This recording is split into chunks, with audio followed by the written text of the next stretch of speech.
और आप लोग सच सच सच के संत बनते हो कि आप लोग सच्चाई की मूर्ति हो, झूठ नहीं बोलते, अपनी ऑडियंस के साथ झूठ नहीं बोलते, जो डेली लाइफ में होता है, जो डेली रूटीन में होता है वो सब दिखाते हो। लेकिन आपका दिल भी ये जानता है कि सच आप लोग नहीं दिखाते हो, आप लोग सिर्फ अपने कंटेंट के लिए क्रिएट करते हो चीजें। और हाँ, कुछ जो डेली की चीजें होती हैं वो आप लोग नेचुरली दिखाते हो, लेकिन बहुत सारी चीजें आप लोग क्रिएट करके दिखाते हो। तो अगर ये भी कोई क्रिएट करी हुई चीज थी तो उस चीज को शेयर किया जाए। हाय जहर, हाय हाय जहर, पागल बना दी फिर दी है।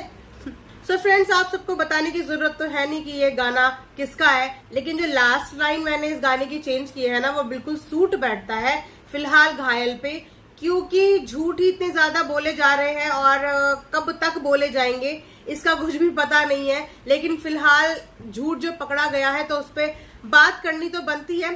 So hello hi, welcome back to my channel earth mom Dehradun, और वेलकम करती हूँ आप सभी का अपने चैनल में। सो अगर आप चैनल में न्यू है तो मेक श्योर चैनल को जरूर सब्सक्राइब कीजिए और साथ ही बेल आइकन हिट कीजिए। So without further delay let's get start the video. So friends, मैंने जो फर्स्ट वीडियो इस माली निवास के लोगों के लिए बनाई थी ना, वो फर्स्ट वीडियो मेरी वही वीडियो थी जिसमें घायल और भोलू अपनी अपनी प्रेगनेंसी का प्रूफ दे रहे थे। उस समय पे मुझे इतना बुरा लगा इनके लिए कि यार ये क्या हो रहा है वाईटी पे।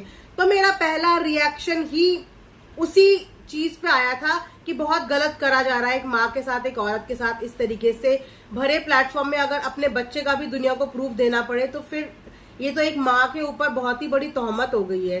तो वहां से मेरा रिएक्शन देने का टाइम इनकी फैमिली में शुरू हुआ। और जब धीरे धीरे मैंने चीजें मॉनिटर करनी शुरू करी, धीरे धीरे चीजें देखी, सुनी और एक के बाद एक चीजें अनफोल्ड हुई, तो बहुत सारी चीजों की क्लैरिटी मिली। खैर, मैं कभी भी किसी की पर्सनल लाइफ के अंदर घुसना जरूरी नहीं समझती, मैं सिर्फ उसी बारे में बात करना जरूरी समझती हूँ जो मैं देखती हूँ।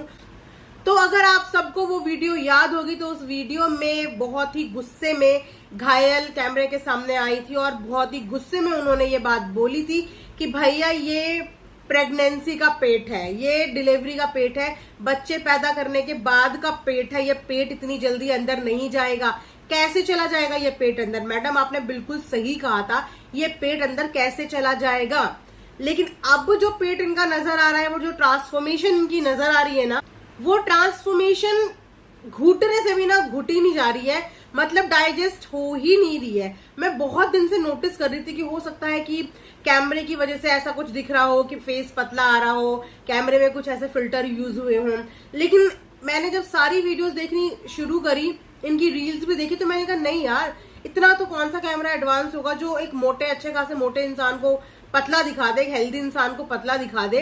तो मैंने कहा नहीं, मैंने पहले भी इस बारे में वीडियो बनाई थी अबाउट द सर्जरी।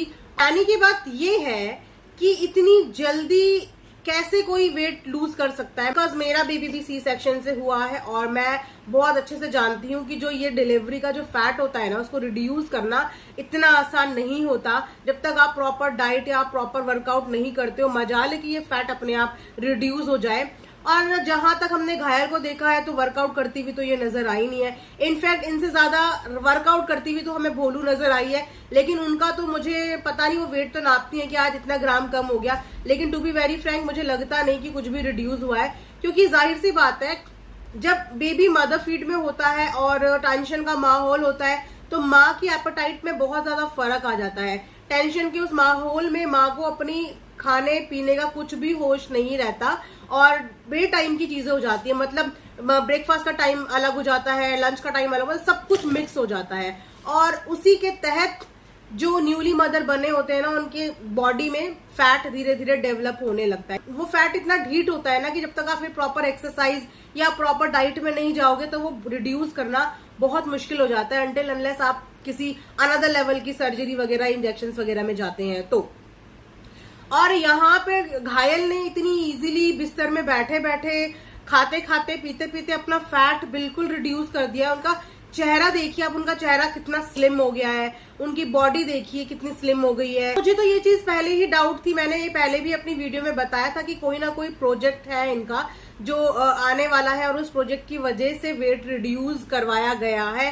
तो मैंने यही तो बोला था कि यार अगर ऐसा कुछ आप लोगों ने कराया है तो प्लीज शेयर करो, बिकॉज ये इंफॉर्मेशन बहुत ज्यादा जरूरी है। अगर आप लोग किसी सर्जरी के लिए गए हो या आपने कोई अनदर लेवल का ट्रीटमेंट वगैरह लिया है तो अपनी ऑडियंस के साथ शेयर करो ना। आप ही लोग बोलते हो कि हम तो डेली व्लॉगर हैं, हमारी लाइफ में जो होता है जैसा होता है हम सबको वही दिखाते हैं। वाकई में आपके इस ट्रांसफॉर्मेशन का जादू हम देखना चाहते हैं कि आपने ऐसा कौन सा जादू अपने बॉडी पे चलाया कि आपका वजन मोमबत्ती की तरह पिघल गया। क्योंकि हम तो पता नहीं कब से मेहनत कर रहे हैं इस वजन को कम करने की, हमारा तो कम हो नहीं पा रहा है। अगर 1 किलो आज कम होता है तो अगले दिन 1 किलो फिर से बढ़ जाता है। जरा सा भी हम लोग आगे चीट मील कर लें, और आपको तो कोई वर्कआउट भी नहीं करते हुए देखा है। तो अगर वाकई में आपके पास कोई ऐसी जादू की छड़ी है या आप खुद जादूगरनी है तो थोड़ा सा जादू हमें भी दिखा दो, थोड़ा सा जादू हमें भी चला दो, क्योंकि हम पे भी चला दो, क्योंकि हम भी इस चीज से बहुत ज्यादा स्ट्रगल कर रहे हैं। तो मैं यही बोलूंगी कि घायल जी, अगर आपके पास ऐसी कोई इन्फॉर्मेशन है जिससे वेट रिड्यूस किया जा सकता है इतनी जल्दी जिस तरीके से आपने किया है, तो वो इन्फॉर्मेशन और वो नॉलेज अपनी ऑडियंस के साथ शेयर करें। हम भी तो सुनना चाहते हैं, हम भी तो देखना चाहते हैं। मैं बस यही बोलूंगी एंड आज का रिएक्शन यहीं पे खत्म करते हैं। आई होप कि आप लोगों को पसंद आया होगा। पसंद आया होगा तो लाइक एंड सब्सक्राइब जरूर करें। And thanks for watching earth mom Dehradun.